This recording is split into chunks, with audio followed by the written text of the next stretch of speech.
যদিও বা বর্তমান প্রেক্ষাপটে একজন মুসলিম ভালো থাকতে পারে না।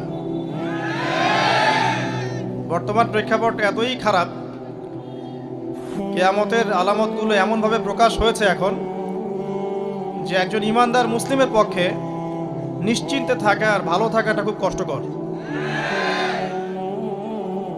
তারপরেও নবী সাল্লাল্লাহু আলাইহি ওয়াসাল্লাম আমাদেরকে দিক নির্দেশনা দিয়েছেন যে যখন ফিতনার যুগ আসবে, ফিতনার যুগ বলতে চতুর্দিক থেকে ফিতনার ফাসাদ। ফিতনা ফাসাদ কেমন, মানে আল্লাহ রাব্বুল আলামিন কোরআনে একটা বিষয় বলছেন, সমাজ তার উল্টা চলছে, এগুলো ফিতনা। নবী সাল্লাল্লাহু আলাইহি ওয়াসাল্লাম হাদিসে একটা বিষয় বলেছেন, সমাজ তার উল্টা চলছে, এর নাম ফিতনা। পরিবারে ফিতনা, ধর্মের মধ্যে ফিতনা, সমাজে ফিতনা,